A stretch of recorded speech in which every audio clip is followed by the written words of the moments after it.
ಇನ್ನು ನಿನ್ನೆ ದಿನ ರಿಕ್ಕಿ ರೈ ಮೇಲೆ ಹೇಗೆಲ್ಲ ದಾಳಿ ಆಯಿತು, ಶಾರ್ಪ್ ಶೂಟರ್ಗಳು ಯಾವ ಪ್ಲೇಸ್ನಲ್ಲಿದ್ರು, ಯಾವ ರೀತಿಯಾಗಿ ಅಲ್ಲಿರುವಂಥ ಕೆಲವೊಂದು ಲೂಪ್ಗಳನ್ನು ಬಳಸ್ಕೊಂಡ್ರು, ಒಂದು ಲೈಟ್ ಇಲ್ಲದೆ ಇರೋದು, ಆಮೇಲೆ ಅಲ್ಲೇ ಪಕ್ಕದಲ್ಲಿದ್ದಂಥ ಕಾಂಪೌಂಡ್, ಯಾವ ರೀತಿಯಾಗಿ ಅವರ ಪ್ರಿಪ್ರೇಷನ್ ಇತ್ತು ನೋಡಿ.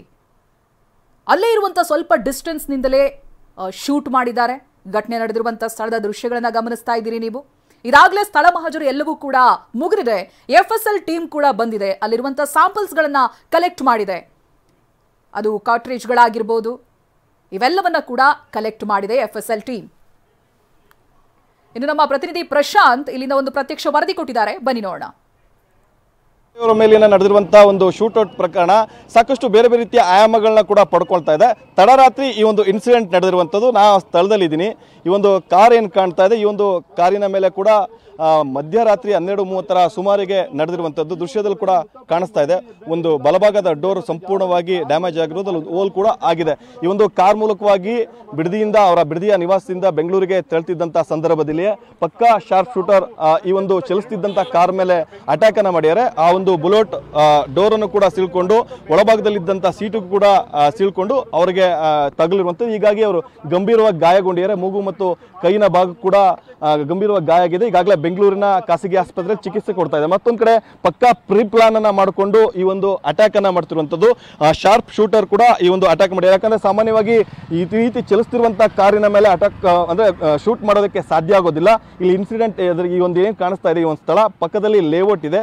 ಲೇಔಟ್ ನ ಒಳಭಾಗದಲ್ಲಿ ಕೂತ್ಕೊಂಡು ಕಾಂಪೌಂಡ್ ನ ಹಿಂಭಾಗದಲ್ಲಿ ಕೂತ್ಕೊಂಡು ಆ ಒಂದು ಓಲ್ ಏನ್ ಕಾಣ್ತದೆ ಆ ಓಲ್ ಮೂಲಕನೇ ಕಾರಿಗೆ ಶೂಟ್ ಮಾಡಿರುವಂತದ್ದು. ಆ ನಂತರದಲ್ಲಿ ಸ್ಥಳೀಯ ಆಸ್ಪತ್ರೆಗೆ ಕೂಡ ದಾಖಲು ಮಾಡ್ತಾರೆ. ಹೆಚ್ಚಿನ ಚಿಕಿತ್ಸೆಗೆ ಬೆಂಗಳೂರಿಗೆ ಕೂಡ ಈಗ ರವಾನೆ ಮಾಡಿ ಅಲ್ಲೊಂದ್ ಕಡೆ ಟ್ರೀಟ್ಮೆಂಟ್ ನಡೀತಾ ಇದೆ. ಮತ್ತೊಂದು ಕಡೆ ಇಲ್ಲಿ ಪೊಲೀಸರು ಕೂಡ ತೀವ್ರ ತಪಾಸಣೆ ಅಂದ್ರೆ ಪರಿಶೀಲನೆ ಕೂಡ ಮಾಡಿಸ್ತಾ ಇದ್ದಾರೆ. ಈಗಾಗಲೇ ಶ್ವಾನ ದಳ ಆಗಿರ್ಬೋದು, ಮೆಟಲ್ ಡಿಟೆಕ್ಟರ್ ಆಗಿರ್ಬೋದು, ವಿಧಿವಿಜ್ಞಾನ ಪ್ರಯೋಗದ ತಂಡ ಕೂಡ ಬಂದು ಸಾಕಷ್ಟು ಮಾಹಿತಿಗಳನ್ನ ಕಲೆ ಆಗ್ತಾ ಇದೆ. ಇಲ್ಲಿ ಪರಿಶೀಲನೆ ಕೂಡ ನಡೆಸ್ತಾ ಇದೆ. ಒಂದ್ ಕಡೆ ಈಗಾಗಲೇ ಮಹತ್ವದ ದಾಖಲೆಗಳು ಕೂಡ ಪೊಲೀಸರಿಗೆ ಸಿಕ್ಕಿರುವಂತದ್ದು. ಪ್ರಮುಖವಾಗಿ ಒಂದು ಮೊಬೈಲ್ ಆಗಿರ್ಬೋದು, ಜೊತೆಗೆ 2 ಗುಂಡುಗಳು ಕೂಡ ಸಿಕ್ಕಿದೆ. ಆ ಹಿನ್ನೆಲೆಯಲ್ಲೂ ಕೂಡ ಪೊಲೀಸರು ಬೇರೆ ಬೇರೆ ಆಂಗಲ್ ಅಲ್ಲೂ ಕೂಡ ಪರಿಶೀಲನೆ ಮಾಡ್ತಾರೆ. ಒಂದ್ ಕಡೆ ಲ್ಯಾಂಡ್ ವಿಚಾರಕ್ಕೆ ಈ ಒಂದು ಇನ್ಸಿಡೆಂಟ್ ಆಗಿದೆ. ಸಾಕಷ್ಟು ವಿವಾದಗಳಿತ್ತು. ಅಂದ್ರೆ ಮುತ್ತಪ್ಪರವರು ಸಾಕಷ್ಟು ಆಸ್ತಿಯನ್ನು ಹೊಂದಿದ್ರು. ಆ ನಂತರ ಅವೆಲ್ಲವೂ ಆಸ್ತಿ ಅವರ 2 ಮಕ್ಕಳಿಗೆ ಮತ್ತೆ ಅವರ ಪತ್ನಿಗೂ ಕೂಡ ಸೇರಿತ್ತು. ಈ ಒಂದು ವಿಚಾರವಾಗಿ ಕೆಲವೊಂದಿಷ್ಟು ಗಲಾಟೆಗಳು ನಡೀತಾ ಇತ್ತು, ವಾದ ವಿವಾದಗಳು ನಡೀತಿದ್ದು. ಕೋರ್ಟ್ ಅಲ್ಲಿ ಕೂಡ ಕೇಸ್ ಇತ್ತು.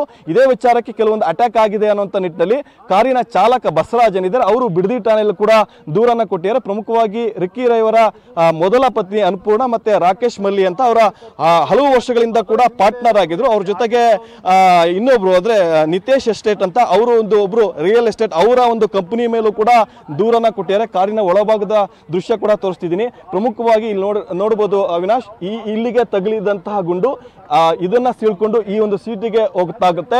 ಈ ಒಂದು ಸೀಟಿಗೆ ತಾಕೊಂಡು ಆ ಒಂದು ಡೋರಿಗೆ ಆ ಒಂದು ಬುಲೆಟ್ ತಗಲಿ ನಂತರ ಆ ಬುಲೆಟ್ ಏಕಾಏಕಿ ರಿಕ್ಕಿ ಅವರ ಮುಖಕ್ಕೆ ಮತ್ತೆ ಕೈಗೆ ತಗಲಿರುವಂತ. ಹೀಗಾಗಿ ಸಂಪೂರ್ಣವಾಗಿ ರಕ್ತದ ಮಡುವಿನಲ್ಲಿ ಅವರು ಬೀಳ್ತಾರೆ.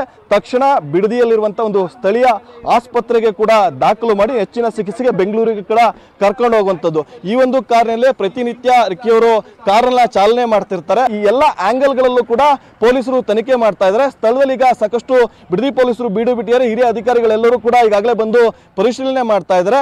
ಒಂದ್ ಕಡೆ ಚಿಕಿತ್ಸೆ ಕೊಡ್ತಾ ಇರುವಂತದ್ದು, ಜೊತೆಗೆ ಬಿಡದಿ ಪೊಲೀಸರು ಹೋಗಿ ಕೂಡ ರಿಕ್ಕಿಯಿಂದ ಸ್ಟೇಟ್ಮೆಂಟ್ ತೆಗೆದುಕೊಳ್ಳೋಕೆ ಕೂಡ ಮುಂದಾಗ್ತಾ ಇರುವಂತದ್ದು. ಕ್ಯಾಮರಾ ಪರ್ಸನ್ ಸಂದೀಪ್ ಜೊತೆ ಪ್ರಶಾಂತ್, TV9 ರಾಮನಗರ.